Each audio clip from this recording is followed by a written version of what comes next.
E um dos maiores dilemas das pessoas no dia a dia é conviver com a maldade alheia, não é? Você já deve ter convivido com pessoas assim que, de certa forma, você acha uma pessoa muito difícil, que te deseja o mal muitas vezes. E como você pode fazer para driblar essa dificuldade na sua vida e viver em paz consigo mesma, com essa pessoa também, quem sabe? E sob o ponto de vista de um cristão, o que podemos fazer para que essa maldade não nos afete? Esse é o tema desse bloco, do segundo bloco aqui do Fé na Vida, e nós vamos falar aqui no estúdio com o professor de Teologia da Pontifícia Universidade Católica do Paraná, o Alex Vilas Boas, que está aqui com a gente. Tudo bem, professor? Tudo bem. Obrigado pela sua presença. Eu que agradeço. É sempre um tema pertinente, porque isso está no nosso dia a dia, né? Os temperamentos das pessoas são diferentes, evidentemente, mas muita gente sente essa dificuldade e acaba sofrendo porque não consegue entender ou não consegue conviver com determinada pessoa. O que, do ponto de vista teológico, do ponto de vista cristão, a gente pode analisar sobre esse assunto inicialmente, professor? Agradeço o convite de participar do programa. Acho que é um tema interessante, pertinente, que a gente talvez tente lançar alguma pista para lidar com questões que são sempre ligadas à história de cada um. É difícil ter uma regra ou uma receita, né? Mas a visão cristã de mundo, ela entende que há uma dignidade humana que está abrigada na ideia de sermos filhos de Deus, inclusive os nossos inimigos. Então são o alvo do nosso amor, né, com o desafio que o Evangelho lança. Seria mais fácil se não tivéssemos que amá-los também, mas Jesus colocou um desafio bem difícil, né? Ele próprio teve seus inimigos. Não que se entenda Jesus como assumindo uma posição de inimigo de alguém, mas efetivamente pessoas não gostam da gente, pessoas nos entendem como inimigos, então se instala uma inimizade.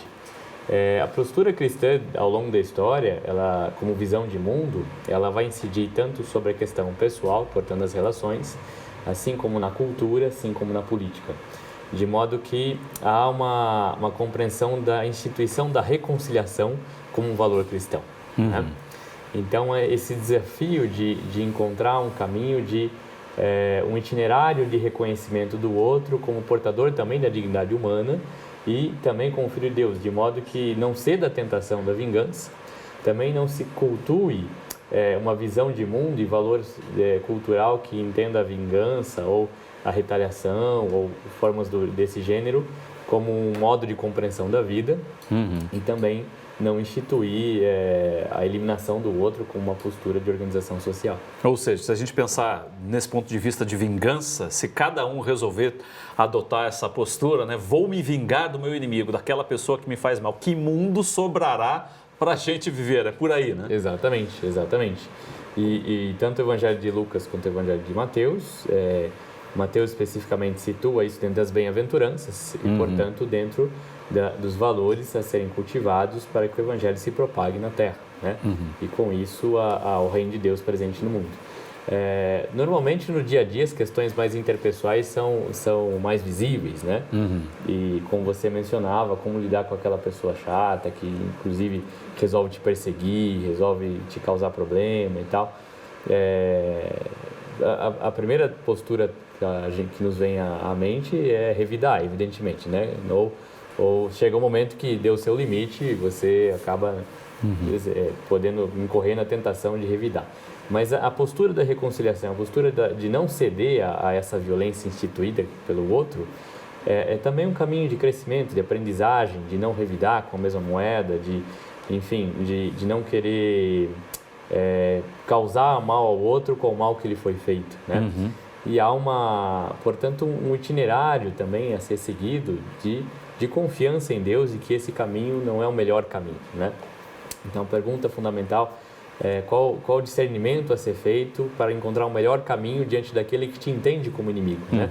Eu diria que a primeira postura é não assumir o papel de inimigo, reconhecer a inimizade, reconhecer o desafeto, reconhecer a tensão para poder lidar e discernir com esse processo, mas a partir do momento que a gente assume a postura de inimigo, então nós reduzimos a atuação da graça dentro do processo, né? Tem uma expressão do Leonard Cohen, uma situação em que o produtor dele o abandonou no auge da carreira dele, e ele diz o seguinte, né? Há em tudo uma brecha e é onde, por essa brecha, entra a luz e começa a transformação das coisas. Ou seja, por pior que seja a pessoa, ela sempre tem uma brechazinha que você pode tentar iluminar essa escuridão da vida dela. Se não você, isso é muito mais uma tarefa da ação do Espírito, e se a gente não atrapalhar a ação do Espírito, já é bastante coisa, né? Então, cuidar... Porque é difícil achar essa brecha. Exato, muita exatamente. Gente. E às vezes não somos nós que estamos implicados na inimizade que vai ajudar, né?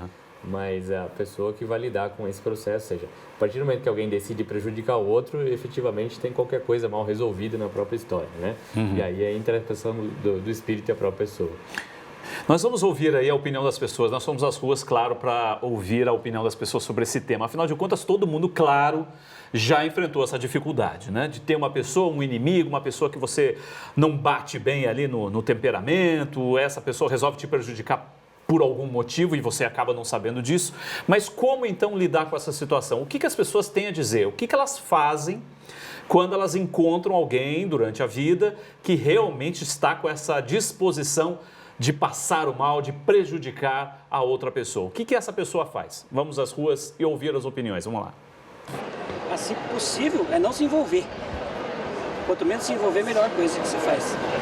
Eu procuro evitar mesmo, não falo com a pessoa. Mais ou menos isso, sim, me afasto. A única coisa que eu faço, eu ponho na mão de Deus. Ah, é?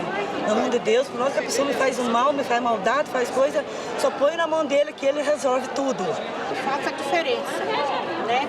Quando a pessoa quer fazer o mal, eu faço o bem, né?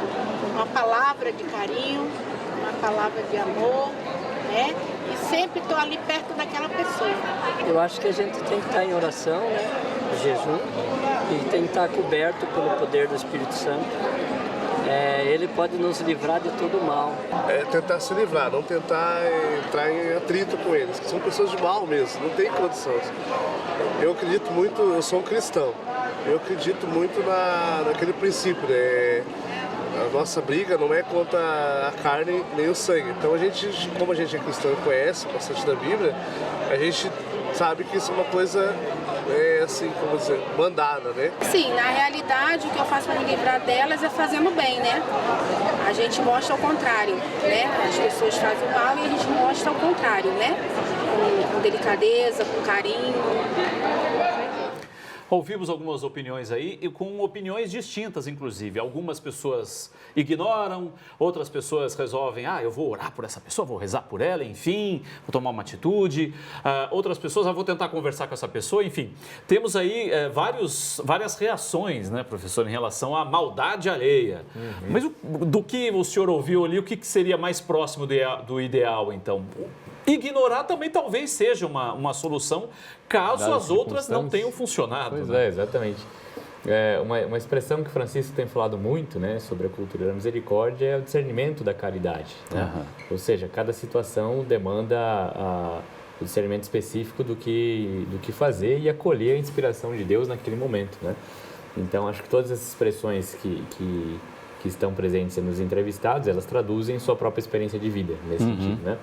Mas há situações em que, de fato, o afastamento pode ser a melhor situação, de não havendo possibilidade de diálogo, não havendo possibilidade de avanço, né? Deixar a própria literatura bíblica, né? Os profetas vão falar da ira de Deus, e a ira de Deus tem a ver com permitir que o homem continue na obstinação do seu caminho, já que então não acolhe as inspirações que Deus envia, deixa ele caminhar com as pernas próprias e ver então a tragédia que pode acontecer. Nesse sentido, às vezes, afastar-se da pessoa é a melhor opção. Não é falta de amor, mas é evitar o aumento do conflito, né? Mas há circunstâncias que não tem como afastar, circunstâncias em que a pessoa está deliberadamente decidida a te fazer mal. Há situações, inclusive, em que recorrer à lei é necessária para a proteção, inclusive, de alguém que possa colocar em risco a própria vida, a dignidade da vida pessoal, de pessoas queridas, enfim, né? Temos que entender que há uma diferença entre assumir a postura de inimigo e o irenismo, como se houvesse sempre uma vida harmoniosa, sem conflito e tal. Conflito faz parte da vida. O que a gente vai fazer com conflito é que implica o desejo de ter sabedoria e iluminação para resolver com essas situações todas, né? Há circunstâncias que são patológicas, inclusive. Você não tem como ajudar a pessoa, né? Então, evitar que o conflito aumente já é muita coisa, né? Evitar a postura de assumir, ser inimigo, de querer, então, provocar o mal, dar o troco de algum modo, também já é bastante coisa, não é pouca coisa isso, né? E como a senhora disse ali, às vezes é entregar na mão de Deus, né? Deus nunca nos abandona e nem mesmo essas pessoas, enfim. Agora, volto a dizer que não é só uma questão interpessoal, há também uma tarefa cultural, né? Pensar a tarefa de reconciliar processos, de não lidar as coisas com uma cultura litigiosa, beligerante, de vingança. Isso também é uma tarefa que permeia o tecido social. E não raro, também é um desafio de não ceder a processos sociais. Não raro, o cristianismo também criou inimigos, né? Agora, é um ato de grandeza também você pensar, como o senhor disse, na questão de você estimar o bem, ou, né, imaginar o bem para essa pessoa, né? Orar por ela, rezar, ter pensamentos positivos em relação a essa pessoa, não ficar pensando no mal, porque querendo ou não, isso nos conforta também, né? A pessoa, você sempre pensando bem, não querendo apenas se vingar, mas olha, que ela seja feliz da maneira que ela for, enfim, isso nos, de certa forma, acalenta um pouco também, né, professor? Nos conforta um pouco. Tem um efeito também terapêutico. Tem um efeito nosso, terapêutico, exatamente. Mas, sobretudo, seguir seu caminho, né? Não se perder nessa situação. Não se afetar com isso. Afetar talvez seja inevitável se afetar, mas não se perder com aquilo que lhe afeta, né? Permanecer no seu próprio caminho, no seu projeto de vida, naquilo que faz sentido. E como disse a senhora, às vezes entregar na mão de Deus, né? O Papa Francisco também já falou sobre esse tema. Uma das coisas que eu mais admiro no Papa Francisco é a capacidade que ele tem de se colocar nas situações. Então, quando ele vai falar sobre um tema, ele se coloca, olha, eu já tive inimigos. Você vai ouvir ele falar sobre isso, exatamente sobre esse tema agora. Veja só. Ci farà bene oggi pensare a un nemico. Credo che tutti noi ne abbiamo qualcuno. Uno che ci ha fatto del male o che ci vuole fare del male o che cerca di fare del male. Questo. La preghiera mafiosa è me la pagherai. La preghiera cristiana è Signore, dale la tua benedizione e insegnami a amarlo. Não é fácil, né? É uma tarefa difícil. O próprio Papa falou, olha, o mais fácil é, né, como ele disse, fazer uma oração mafiosa, ou seja, né, que essa pessoa se exploda também, né? É o que a gente pensa geralmente no dia a dia, porque isso realmente, no calor dos acontecimentos, é o que a gente acaba pensando. E é realmente um exercício, é um ato de grandeza você pensar no outro e fazer uma oração por essa pessoa, né, professor? Exato. Viktor Frankl tem uma experiência fantástica. Ele foi prisioneiro em 5 campos de concentração e havia ali aquilo que chamou de capacidade de resiliência, né? De suportar o processo. E resiliência é um termo que vem da física de materiais. Então, a diferença da resistência é que você batendo muito forte, em algum momento dos elementos vão quebrar, ou minha mão ou a mesa, possivelmente a minha mão. A resiliência é aquilo que recebe o impacto, porém volta ao seu centro, né? Então, ele em 5 campos de concentração, ele estava mais preocupado em como manter a vida e como dar conta da vida do que desejar a vingança do nazista que estava ali implicado, né? Então, desse ponto de vista interpessoal, a situação pode ser uma situação que nos solicita disposição para criarmos resiliência, né? Mas é importante também entender que o cristianismo, não raro, também promoveu seus inimigos, né? Também entendeu as diferenças, não raro, como inimigos a serem combatidos. E com isso alimentou uma cultura de litígio. O que o Francisco insiste exatamente na cultura de misericórdia é que não há um caminho bom, mantemos essa postura de ficar lutando contra possíveis inimigos, né? Mas encontrar formas de reconciliação, formas de que a misericórdia prevaleça sobre nós e, portanto, de construir um projeto de bem comum. Agora, um exercício também que é muito importante para o dia a dia das pessoas, as pessoas também se autoconhecerem, porque querendo ou não, você pode estar fazendo mal a alguém muitas vezes sem você saber, né, professor? Exato, exatamente. Então tem esse papel também. Sim. Claro que você pode pensar e orar por essa pessoa, enfim, como diz a Bíblia, né? Sob o ponto de vista cristão, você sempre pensar no bem para essa pessoa, não desejar o mal. Mas muitas vezes algumas atitudes suas podem estar gerando essa insatisfação, né? Ou você pode estar sem querer fazendo mal para alguém também. Exato. Tem uma passagem na vida de Santo Inácio, que é um santo de devoção do Papa Francisco, Santo Inácio de Loyola, que ele decidiu seguir Jesus como Francisco, pobre e humilde, né? Então ele passa uma noite rezando na capela de Nossa Senhora Montserrat para entregar as suas armas para Nossa Senhora e sua roupa de nobre para o primeiro pobre que ele encontrasse. E ele de fato faz isso. Ele sai, entrega a roupa para o pobre e sai em peregrinação. Passado um tempo, a guarda local a cavalo o encontra e lhe diz: olha, nós conseguimos prender o bandido que te assaltou e estamos devolvendo a tua roupa, né? E então ele descobriu que ele tinha feito mal, querendo fazer o bem, inclusive, né? Sim. E elabora um conceito importante: a caridade sem discernimento nem é caridade, né? Então, o que de fato o outro necessita e o que de fato é importante aprender com a diferença, né? A interculturalidade, né? O conviver com culturas diferentes implica de nós uma postura de diálogo, de compreensão e tal. Há um autor, um filósofo contemporâneo já falecido, Emmanuel Levinas, que ele fala de sermos messias do outro. E ser messias do outro implica compreender a alteridade. E o outro que é radicalmente diferente de mim, né? Porque às vezes eu acho que aquilo que faz bem para mim deve fazer bem para todo mundo. E não considero a história, a diferença, a cultura do outro e tal, né? Essa compreensão de eu definir o que é certo, simplesmente, não importando com a história das pessoas ao redor, pode ser fonte de prejuízo para muita gente, fonte de inimizade, inclusive. Até em debate político tem por aí, né? Seguramente, hoje em dia é muito comum. Seguramente, a sociedade bipolar. Exatamente. E a TV Evangelizar está exibindo uma série especial chamada Palavra no Jardim. E um dos temas é justamente os frutos maus. A gente separou um trechinho para você, veja só. Você já experimentou alguma fruta azeda? Ou teve a surpresa de abrir uma fruta, por mais bela que fosse, e estava podre? Jesus fala que as pessoas também podem ser assim, azedas, algumas podres, frutos bons e frutos maus. Cada árvore, cada ser vivo tem o seu propósito, diz o Papa Francisco na encíclica Laudato Si. Você sabia que cada árvore tem o seu propósito? Se cada ser tem o seu propósito, nós, como humanos, também temos um propósito.